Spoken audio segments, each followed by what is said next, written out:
Qoftë lëvdua Jezu Krishti, të dashur dëgjues, të dashur vëllezër dhe motra.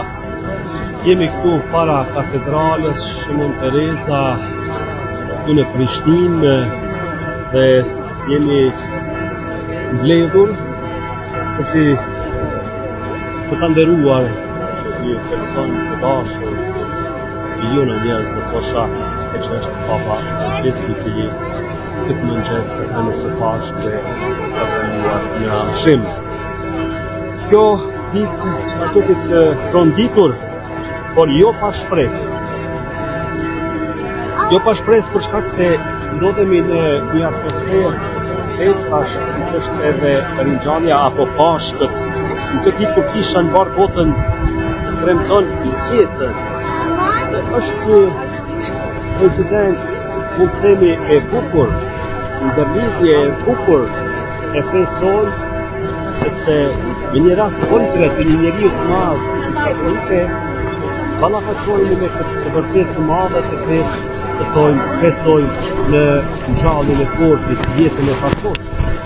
Pra, Papa Francesku ka qenë një njeri i madh për shkak se edhe e ka dashur popullin shqiptar dhe e ka jetuar Ungjillin. Le ta kuptohet ajo që e ka theksuar shumë herë, që Zoti është i mëshirshëm, sidomos në dimensionin e mëshirës.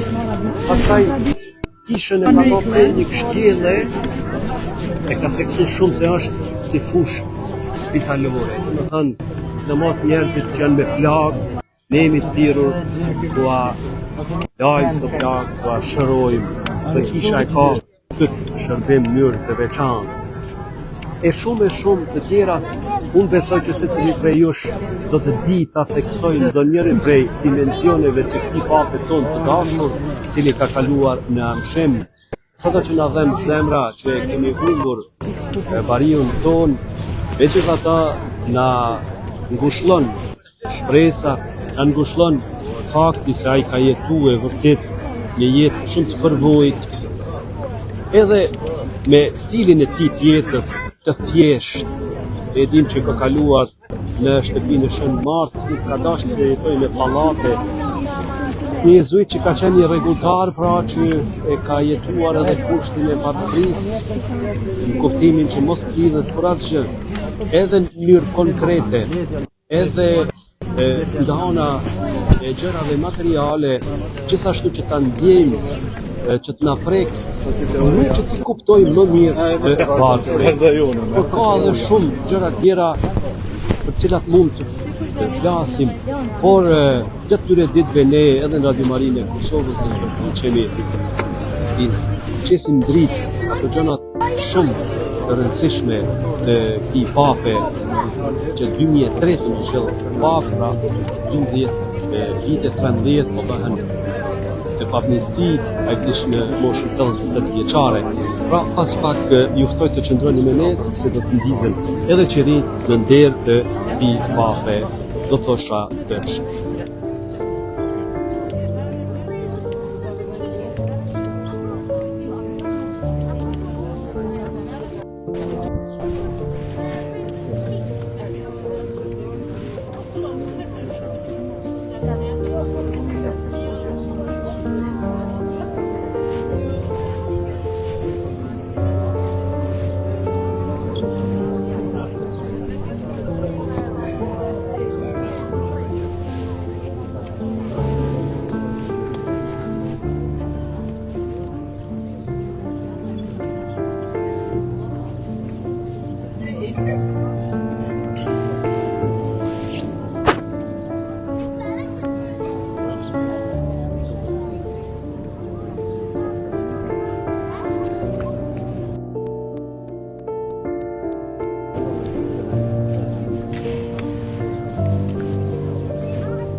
Të dashur, vëllezër dhe motra, dashur besimtar, miq e dashamirë, nderuar ambasador, jemi këtu përpara kësaj katedrale kushtuar Shënanës Teresë, të cilën Ati i Shenjtë Papa Francesku e nderoj gjatë pontifikatit e tij deri në nivelin duke lutur ndërmjetësinë e saj. Ne sot në orën 6 kremtuar meshën e shenjtë për shpirt të Atit Shenjtë Papës Francesku, të cilin e udhëhoqi i peshqbyrin Monsignor Doda, dhe jemi bashkuar si që kemi shpallur para këtij objekti të shenjtë që të ndesim këta qirinj për shpirtin e tij. Parëmbram ndesëm qirjen e Pashkëve, që është simbol i Krishtit të ngjallur, dritës së botës.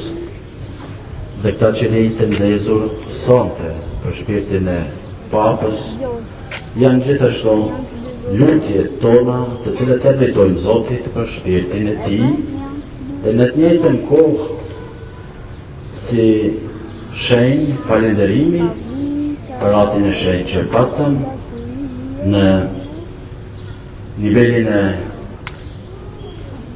një lideri shpirtnor, një prisi me një shpirt të madh, i cili gjatë gjithë pontifikatit e tij u angazhua të qëndroj njerëzve afër, me afërsinë e tij, me shpirtin e bardhë të tij, sidomos duke dëshmuar një kujdes veçantë për njerëzit në nevojë. Ne përfillojmë të ceremoni sonte të tyre qirinjve me një uratë drejtuar Zotit për shpirtin e Tij. Në mentatit të Birit e Shpirtit Shenjtë. Amen. Ati ynë që jene qiell, u shëtëro të emri, armëria jote, të baku misa jote, si në qiell të shmë tokë, bukën tonë të përdishme, na jetë sot, na i fari tonë, si fari një ka kurë tanë, dhe mos na jetë të linë në të ndikë, por na liron nga i keqi. Amen. Falemi Mari, hir plotë, Zoti me ty, të bekuar jemi të gjitha gratë dhe i bekuar fruit i barkut tënd, Jezus.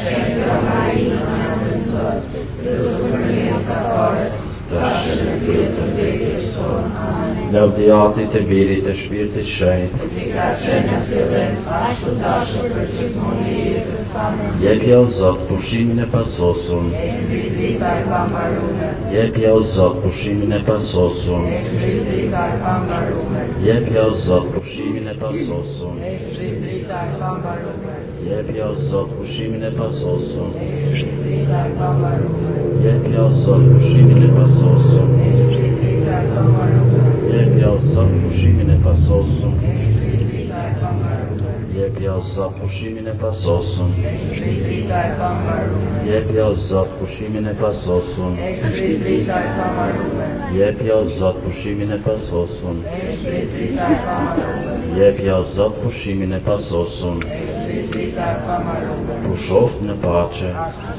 pushoft në pace, pushoft në pace.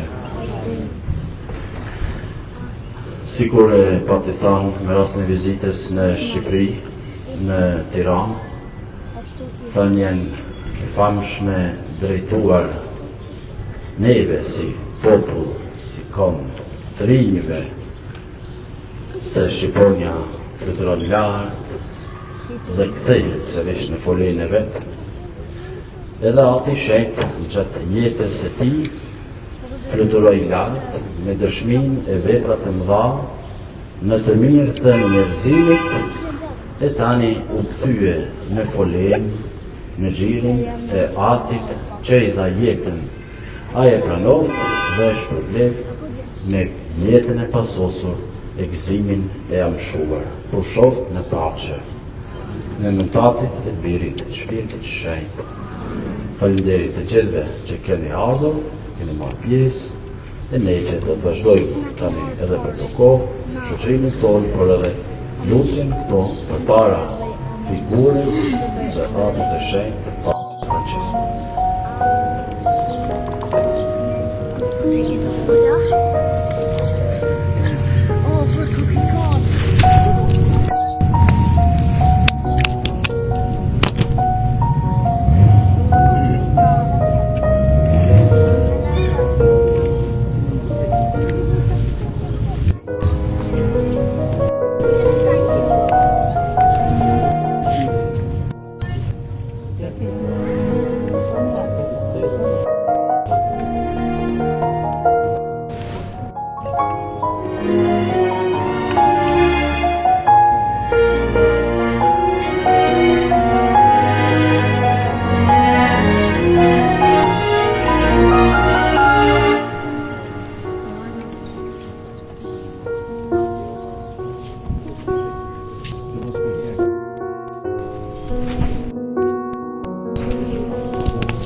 Të gjusë dashur vëllezër dhe motra, që kështu po e përmbyllim këtë akt për kujtimi modest, por të devotshëm me rastin e kalimit në arshim të Papa Franceskut. Po shfrytëzoj rastin që ta lexoj një biografi të Papës, në mënyrë që ta keni pak a shumë disa pika kryesore të jetës së tij.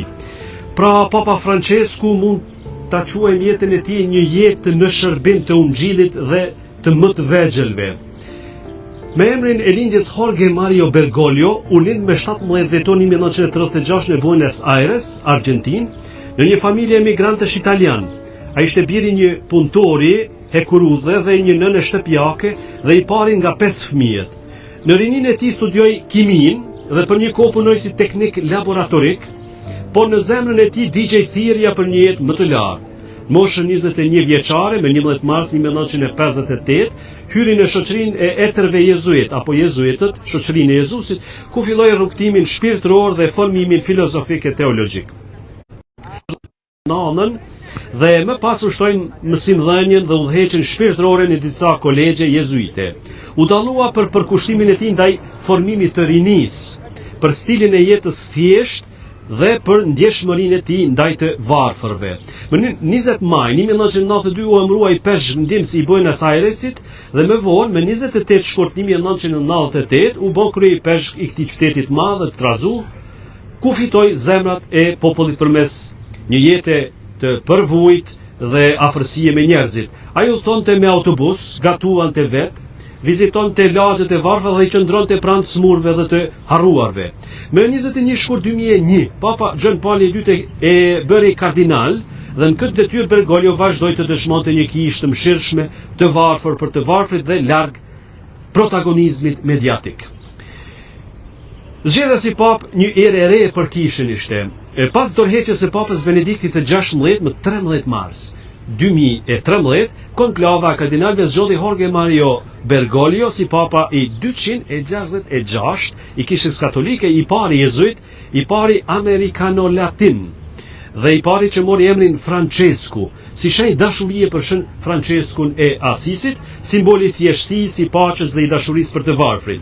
Që në fjalët e para nga balkoni i Bazilikës së Shën Pjetrit, vëllezër dhe motra, mirë mbrëma, u kuptua se po fillonte një papni ndryshe, më afër njerëzve, më e përvujt dhe më e dhëmshme për plagët e botës. Në krye të kishës, Papa Francesku shfaqi menjëherë frymën e Ungjillit jetuar. Ai theksoi rëndësinë e mëshirës hyjnore si thelbi i shpalljes krishtere, e cila u kurorzua me vitin jubilar të mëshirës 2015-2016.